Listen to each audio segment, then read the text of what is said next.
Country music isn't just built on sweet melodies and heartfelt lyrics. Beneath the surface lies a darker legacy filled with cheating scandals, drug busts, and backroom betrayals. Some of the genre's most legendary names lived lives far more chaotic than their music ever let on. Their fame masked secrets that would eventually explode into public view, changing how fans saw them forever. Here are 25 shocking scandals in old country music history.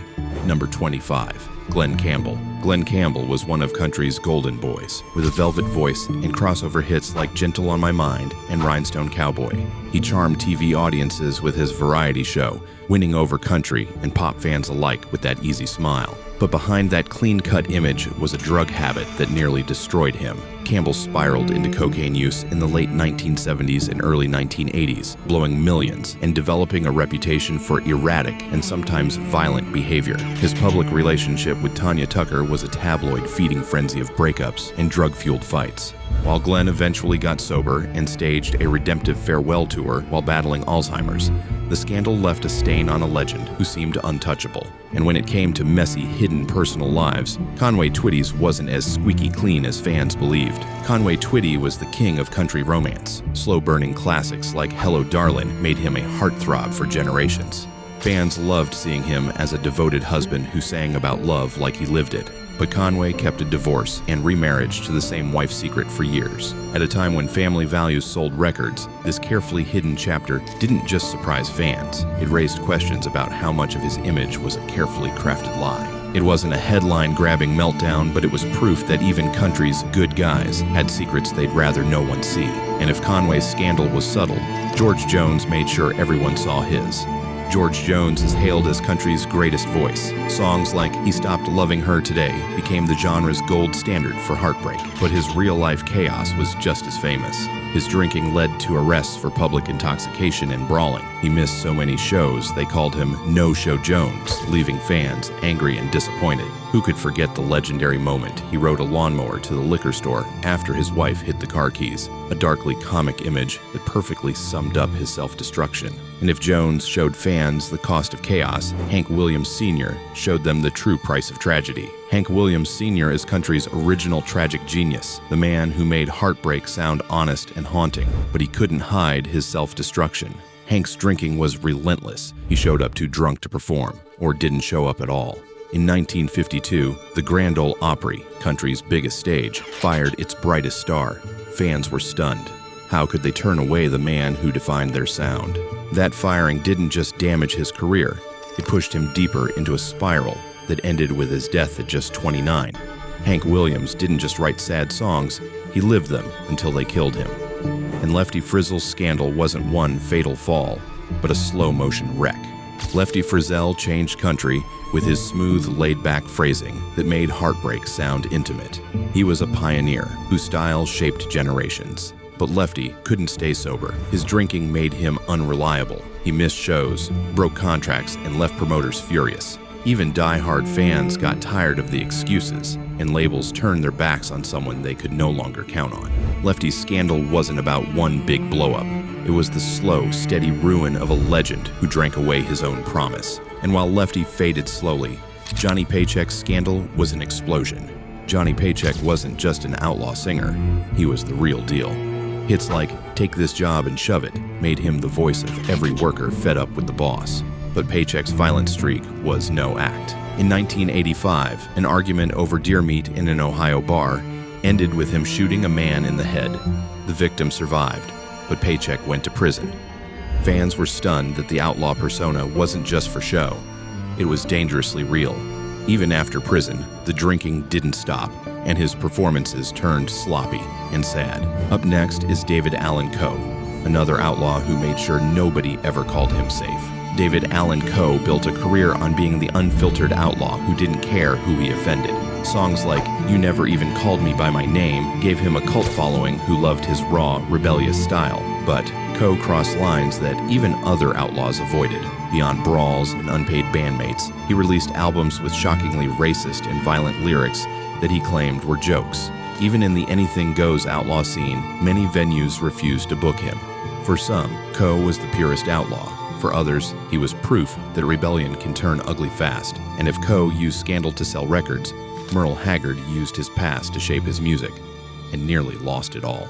Merle Haggard was the voice of the working man. Songs like Mama Tried and Okie from Muskogee were anthems for people who felt overlooked. His gritty delivery wasn't just an act, it was his life. Before fame, Merle served time in San Quentin for burglary and attempted escape.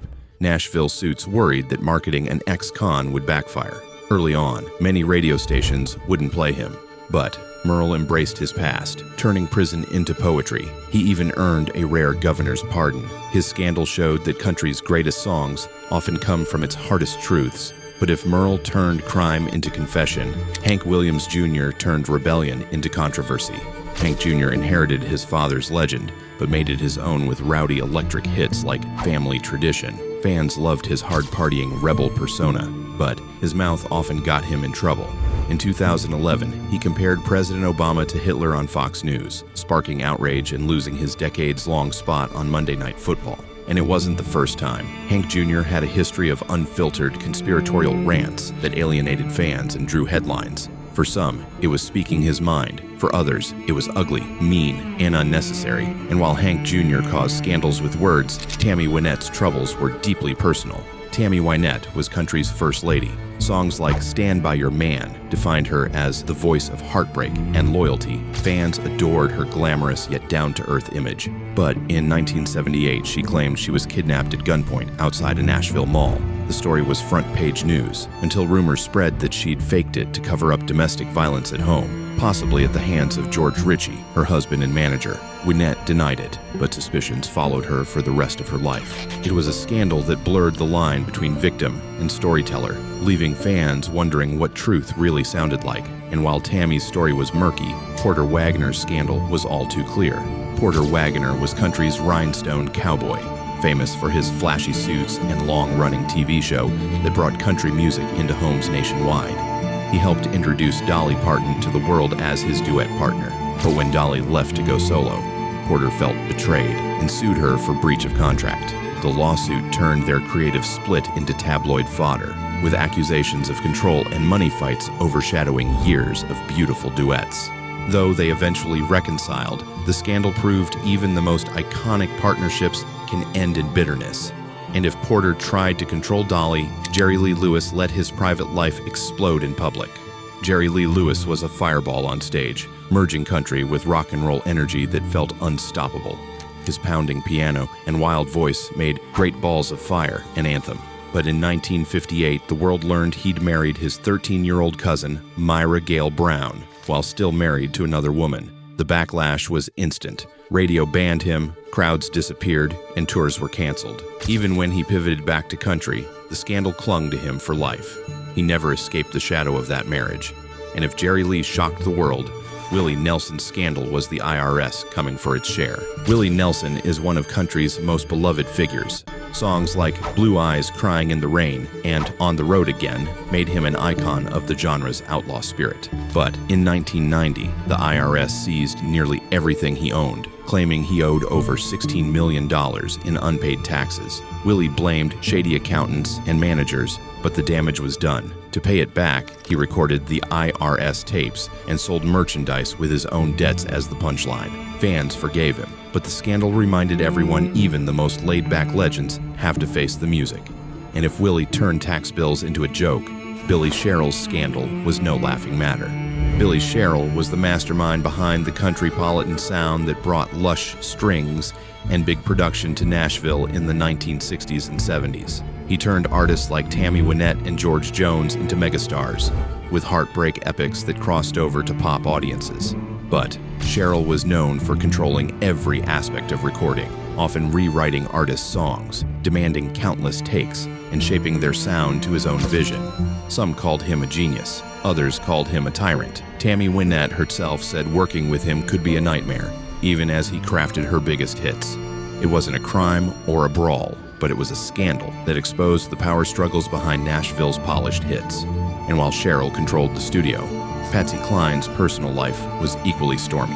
Patsy Cline is remembered for that unforgettable voice on Crazy and I Fall to Pieces, her songs sounding like heartbreak itself. She was fiercely independent in an industry that tried to keep women quiet and polite, but her personal life was messy. Patsy openly admitted to cheating on her husband, saying she wouldn't stand by a man who didn't respect her. In an era when country stars sold family values, her candor was shocking. The tabloids didn't miss it, and fans were left wrestling with the difference between the loyal wife in her songs and the unrepentant woman behind the mic. For some, it made her even more real. For others, it was hard to square with her image. And if Patsy's scandal was about honesty, Loretta Lynn's was about fighting back, and sometimes fighting dirty. Loretta Lynn was the coal miner's daughter, country's tough-talking champion of working-class women.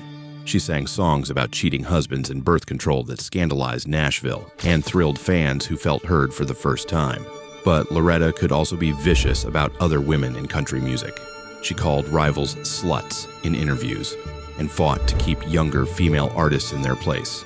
She was proud of her success, but didn't always share the spotlight kindly. Her boldness made her a legend, but also sparked feuds that divided fans. It was a scandal that proved speaking your mind can win you loyalty and enemies. And if Loretta made headlines with words, Waylon Jennings did it with an outlaw lifestyle that nearly killed him. Waylon Jennings helped define outlaw country with hits like Luckenbach, Texas, and Mamas Don't Let Your Babies Grow Up to Be Cowboys. Fans loved that he refused to let Nashville polish away his grit. But his lifestyle went hand in hand with heavy drug use. In 1977, federal agents stormed his studio with a warrant for cocaine possession. Waylon famously dodged charges after flushing the drugs and mocking the agents in song. But the scandal cemented his image as country's baddest bad boy. He later admitted it nearly killed him and ruined friendships. For many fans, it was the price of authentic music. For others, it was proof that being an outlaw wasn't just cool, it was dangerous. And while Waylon survived it, Johnny Cash made his own headlines for pushing it even further. Johnny Cash was country's man in black, singing for prisoners, outlaws, and anyone who felt lost. His voice carried a gravity that made every song sound like a sermon for the brokenhearted. But Johnny wasn't just singing about sin, he lived it. He was arrested multiple times in the 60s for smuggling pills across borders and getting caught in raids with thousands of uppers and downers. His addictions wrecked his first marriage and left him close to death more than once. Cash eventually cleaned up and turned his fall into legend, but the arrests and mugshots showed the world that even country's moral voice was battling his own demons. And if Johnny Cash turned redemption into a brand, Roger Miller used humor to hide his struggles. Roger Miller was country's clever court jester, writing witty, unforgettable songs like King of the Road and Dang Me. He brought humor and wordplay to the genre in a way no one else did. But behind the jokes was a man fighting deep insecurities and alcoholism. Friends recalled how he'd be the life of the party one minute, then sullen and unreachable the next. He missed opportunities, burned bridges, and often disappeared for months on benders. While fans loved his lighthearted songs, the truth was darker. A man who could make everyone laugh while slowly destroying himself. And if Roger Miller used humor to mask pain, Tammy Wynette laid hers bare on the stage, even when the truth was complicated. Tammy Wynette and George Jones were country's royal couple, recording beautiful duets about love and devotion. Fans saw them as the genre's fairy tale romance. But the reality was anything but. Their marriage was filled with violent fights, endless drinking, and public scenes that made headlines. George's drinking earned him the nickname No-Show Jones, and Tammy claimed he once chased her through their house with a loaded rifle. Divorce and remarriage followed, each time more public than the last. Their music stayed timeless, but their scandal made clear that country's most beautiful love songs often came from very real heartbreak. And if Tammy and George's drama felt like a soap opera, Merle Haggard's redemption arc proved real scandal could turn to grace. Merle Haggard's voice gave dignity to people who felt forgotten. Songs like Mama Tried weren't just hits, they were confessions from a man who'd lived them. But Merle's criminal past wasn't just colorful, it was real. He served time in San Quentin for burglary and attempted escape. In the 70s, Merle got a rare full pardon from California's governor, Ronald Reagan. While it was seen as redemption, many felt it was scandalous that a country star got political help to clear his record while so many others never would. Fans split over whether it was justice or celebrity privilege, but Merle's music made sure they never forgot he was the real deal. And if his scandal ended with forgiveness, Lefty Frizzell's ended in slow, quiet ruin. Lefty Frizzell was a country innovator whose relaxed phrasing set the template for generations. Songs like "If You've Got the Money, I've Got the Time" made him a star, but Lefty's drinking became legendary for all the wrong reasons. He skipped shows, broke contracts, and ruined his reputation with promoters. His slow collapse wasn't one headline. It was 1,000 tiny humiliations that saw a giant reduced to bar gigs no one remembered. His scandal wasn't flashy, but it hurt just as much. A reminder that talent can't save you if you won't save yourself.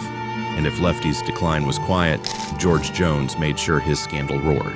George Jones is too famous for just one scandal, but nothing sums up his chaos better than the lawnmower story. When his wife hid his car keys to stop him from buying liquor, George rode a riding mower 8 miles down the highway to get more. It became country music's most pathetic, hilarious, and heartbreaking image all at once. Fans loved telling the story even if they knew it proved how lost he was. George Jones never stopped fighting his demons. Even when he won, the scars stayed on every song he sang. And if George's scandal was dark comedy, Hank Williams Sr.'s was pure tragedy. Hank Williams Sr. is the ghost that haunts country music. He wrote songs that still make hearts ache today, even though he died before most of us were born. But Hank's life was one long scandal of missed shows, broken contracts, fights with the Opry, and drinking that turned from self-medication to self-destruction. On New Year's Day, 1953, he died in the backseat of a Cadillac at just 29. Fans still ask if you can have country's honesty without its pain. Hank made sure we never forgot what that pain could cost. But if Hank's scandal was tragedy, the final entry is about the man who turned scandal into a brand. Tanya Tucker was country's teenage sensation, with a voice that sounded older than her years. Songs like Delta Dawn made her a star before she was even old enough to vote. She was fearless, fiery, and refused to play the part of Nashville's polite princess. But Tanya earned a reputation as one of country's most uncontrollable wild children. She drank, partied, and dated much older men, including Glenn Campbell, in a relationship that turned into a public circus of breakups and brawls. The tabloids loved following her every scandal, from nightclub fights to on-stage meltdowns. Even as she delivered hit after hit, the stories of her drinking and rebellion left her battling to be taken seriously as an adult artist. It wasn't a single scandal. It was years of chaos that nearly overshadowed her enormous talent. Country music has always promised honesty in its songs, but these scandals prove the truth behind the music can be even messier, darker, and more complicated than any lyric. These were just some of the shocking stories that rocked Nashville and changed careers forever. Which scandal surprised you the most? Let us know in the comments.